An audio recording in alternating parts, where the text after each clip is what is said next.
ಹಾಗೂ ಈ ಕಾರ್ಯಕ್ರಮದ ವೇದಿಕೆ ಮೇಲೆ ಆಸೀನರಾಗಿರ್ತಕ್ಕಂಥ ನಮ್ಮ ಸಂಸ್ಥೆಯ ಪ್ರಾಚಾರ್ಯರೇ ಹಾಗೂ ಇತರೆಲ್ಲ ಸ್ನೇಹಿತರು, ನಿನ್ನೆ ತಮಗೆಲ್ಲ ಗೊತ್ತಿರುವ ಹಾಗೆ ಕಳೆದ ವಾರ ನಾವುಗಳು ಕಾರ್ತಿಕ್ ಸೋಮವಾರದ ಪ್ರಯುಕ್ತ ರಜೆ ಮಾಡೋಣ ಅಂತ ಹೇಳಿ ಅಂದ್ಕೊಂಡಿದ್ವಿ. ಅದು ಅನಿವಾರ್ಯ ಕಾರಣದಿಂದ ಹಾಗಿಲ್ಲ, ಅದನ್ನ ನಿನ್ನೆ ಅದನ್ನ ತಗೊಂಡಿದ್ವಿ. ಆದರೆ ಆ ಸಂದರ್ಭದಲ್ಲಿ ಏನಾಗಿದೆ ಅಂತ ಬಂದಾಗ ತಮ್ಮೆಲ್ಲರೂ ತಿಳಿದಿರುವ ಹಾಗೆ ನಮ್ಮ ದೇಶ ಭಾರತ ದೇಶ ನಾವೇ ಸ್ವತಂತ್ರವನ್ನು ಪಡ್ಕೊಂಡ್ವಿ. ಆ ಪಡ್ಕೊಂಡಂಥ ಸಂದರ್ಭದಲ್ಲಿ ನಾವು ನಮ್ಮದೇ ಆಗಿರ್ತಕ್ಕಂಥ ರೀತಿ ನೀತಿಗಳನ್ನ, ನಿಯಮಗಳನ್ನ, ಪದ್ಧತಿಗಳನ್ನ, ತತ್ವಗಳನ್ನ, ಪ್ರತಿಯೊಬ್ಬ ನಾಗರಿಕ ಪ್ರಜೆಗೂ ಬೇಕಾಗಿರ್ತಕ್ಕಂಥ ಕರ್ತವ್ಯಗಳ ಜವಾಬ್ದಾರಿಗಳನ್ನ ಒಂದು ಪುಸ್ತಕ ರೂಪದಲ್ಲಿ ನಾವೇ ನಮ್ಮದೇ ಆಗಿರ್ತಕ್ಕಂಥ ಒಂದು ಸಂವಿಧಾನ ರಚನೆ ಮಾಡಿಕೊಡ್ತಕ್ಕಂಥ ಜವಾಬ್ದಾರಿ ನಮ್ಮ ಮೇಲೆ ಇರ್ತದೆ. ಹಾಗಾಗಿ ಆ ಜವಾಬ್ದಾರಿಯನ್ನ ತಮ್ಮೆಲ್ಲರೂ ಗೊತ್ತಿರುವ ಹಾಗೆ ಸಂವಿಧಾನ ಶಿಲ್ಪಿಗಳಾಗಿರ್ತಕ್ಕಂಥ ಡಾಕ್ಟರ್ BR ಅಂಬೇಡ್ಕರ್ ಅವರ ನೇತೃತ್ವದಲ್ಲಿ ಒಂದು ಸಮಿತಿಯನ್ನು ಮಾಡಿ ಅದು ಕೂಲಂಕುಷವಾಗಿ ಅಧ್ಯಯನವನ್ನು ಮಾಡಿ ಆ ಸಂವಿಧಾನವನ್ನ ನಾವು ನಮ್ಮ ದೇಶಕ್ಕೆ ಅರ್ಪಿಸಿಕೊಂಡಂತ ದಿನ ನೆನ್ನೆ.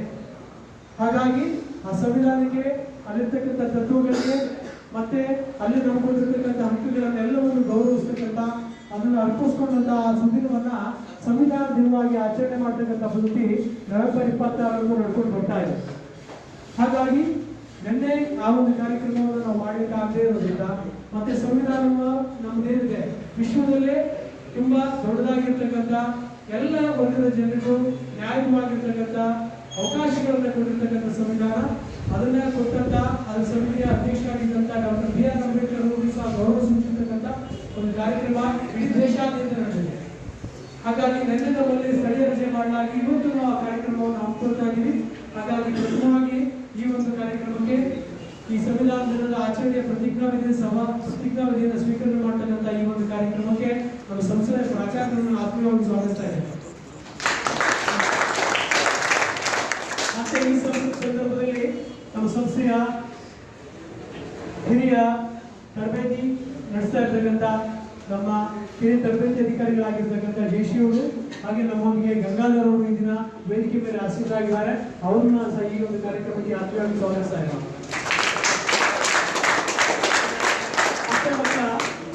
ನಿಮ್ಮನ್ನೆಲ್ಲ ನಾನು ಆತ್ಮೀಯವಾಗಿ ಸ್ವಾಗತಿಸ್ತಾ ತಮಗೆ ನಮ್ಮ ಭಾರತೀಯ ಸಂವಿಧಾನ ಏನೆಲ್ಲ ಅವಕಾಶವನ್ನು ಕೊಟ್ಟಿದೆ ಅನ್ನೋದನ್ನ ಒಂದು ಸ್ಮರಣೆ ಮಾಡ್ಕೋಬೇಕು.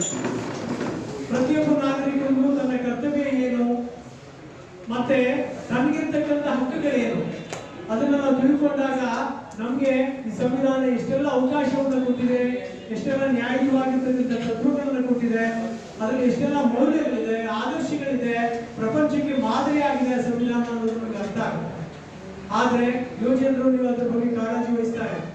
ಆತರ ಏನಾದ್ರು ವಹಿಸಿದ್ರೆ ಇವತ್ತು ನಿಮ್ಮಲ್ಲಿ ಒಂದು ಕೋರಿಕೆ ಮಾಡ್ತಾ ಇದ್ದೀವಿ, ಆ ಸಂವಿಧಾನದ ಬಗ್ಗೆ ನಿಮಗೆ ತಿಳ್ಕೊಂಡಿರ್ತಕ್ಕಂಥ ಒಂದೆರಡು ಮಾತನ್ನ ಒಂದೆರಡು ಅಭಿಪ್ರಾಯಗಳನ್ನ ಹಂಚಿಕೊಳ್ಳಿ. ಮಾಡ್ತೀರಾ? ಇಲ್ಲೇ ಕುತ್ಕೊಂಡು ಉದ್ಭುತವಾಗಿರ್ತಕ್ಕಂಥ ಮಾತುಗಳನ್ನ ಚೆನ್ನಾಗಿ ಆಡ್ತೀವಲ್ಲಪ್ಪ. ಪ್ರತಿ ಸಾರಿ ಸಮಾರಂಭಗಳನ್ನು ನಾವು ನೋಡ್ತಾ ಇರ್ತೀವಿ, ಆ ಕಡೆ ಬೆಂಚಲ್ಲಿ ಇರ್ತಕ್ಕಂಥ ಅದೇ ವ್ಯಕ್ತಿಗಳು ಅಲ್ಲೇ ಇರ್ತೀರಾ. ಬರ್ಬೇಕಾದ್ರೆ ಒಂದು ಮೆಂಟಲ್ ಸೆಟಪ್ ಇದೆ, ಅದನ್ನ ದಯಮಾಡಿ ತಿದ್ಕೊಳ್ಳಿ.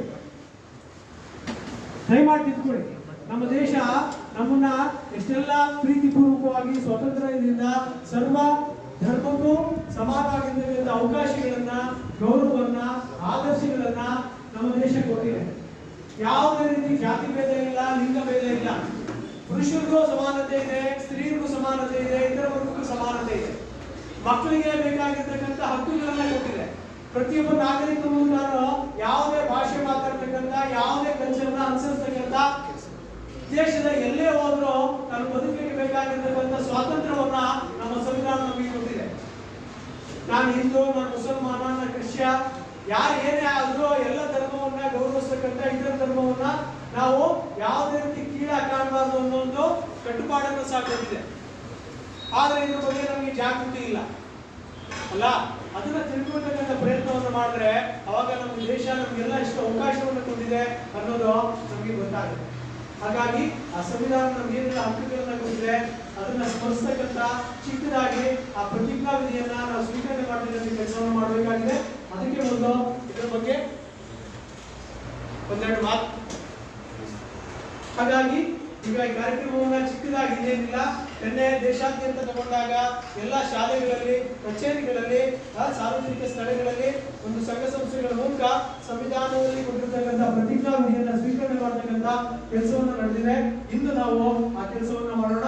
ಎಲ್ಲರೂ ಎದ್ದಿದ್ದು ಕೈನ ಮುಂದೆ ಚಾಚಿ ನಾನು ಏನು ಹೇಳ್ತೀನಿ ಅದನ್ನ ಮತ್ತೊಮ್ಮೆ ನಾವು ಪುನರುಚ್ಚಾರಣೆ ಮಾಡುವ ಮೂಲಕ ಶಾಂತಿಯಿಂದ ಆ ಒಂದು ಸಂವಿಧಾನಕ್ಕೆ ಗೌರವ ಕೊಡ್ತಕ್ಕಂಥ ಕೆಲಸವನ್ನು ಮಾಡೋಣ. ಪ್ರತಿಜ್ಞಾವಿಧಿಯನ್ನು ಸ್ವೀಕರಣೆ ಮಾಡತಕ್ಕಂಥ ಕೆಲಸವನ್ನು ಮಾಡೋಣ ಅಂತ ನಾನು ಮೊದಲು ಹೇಳ್ತೀನಿ. ನಂತರ ನಾವು ಅದನ್ನ ಮತ್ತೆ ಪುನರುಚ್ಚರಿಸಬೇಕು ಅಂತ ಕೇಳ್ಕೊಳ್ತಾರೆ.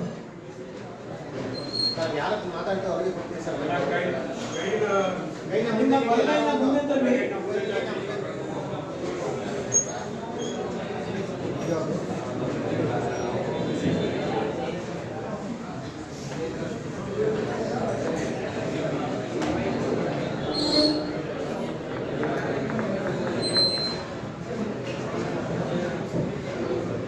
ಭಾರತದ ಸಂವಿಧಾನ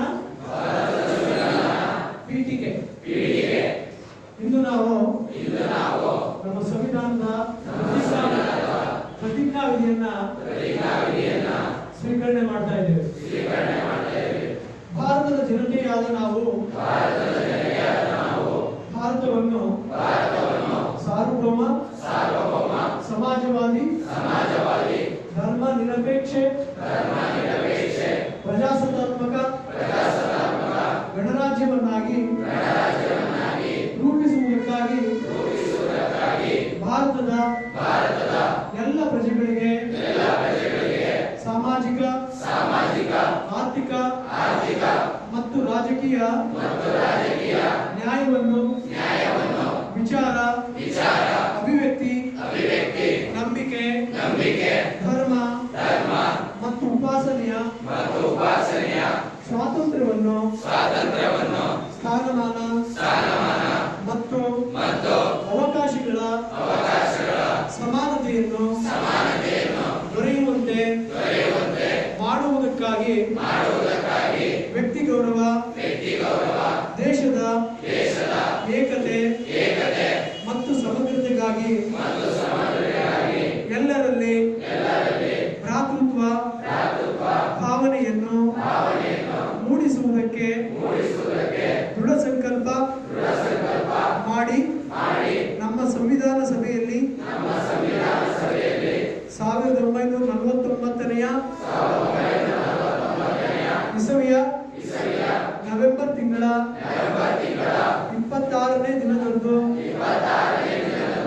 ಈ ಸಂವಿಧಾನವನ್ನು ನಮಗೆ ನಾವೇ ಅರ್ಪಿಸಿಕೊಂಡು ಅಂಗೀಕರಿಸಿ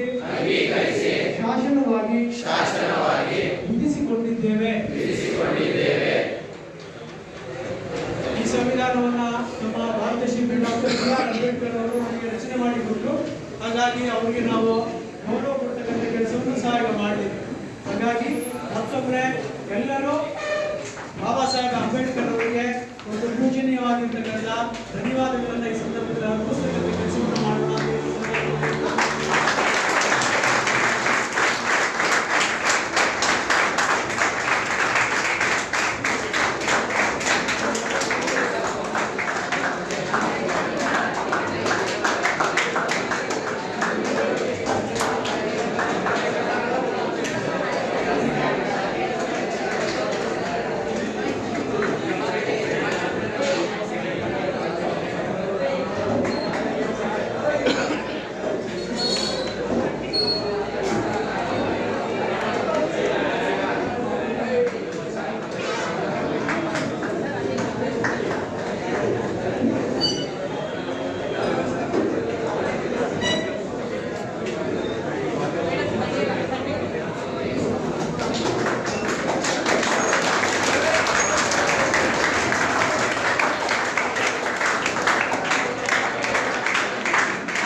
ಆದ್ರೆ ನಮ್ಮ ದೇಶ ಶಾಂತಿಯುತವಾಗಿ ಬಾಳಲಿಕ್ಕೆ ಅವಕಾಶ ನೀಡಿರ್ತಕ್ಕಂಥದ್ದೇ ನಮ್ಮ ಸಂವಿಧಾನ. ಅದರ ಶಿಸ್ತಿನಲ್ಲಿ ನಾವು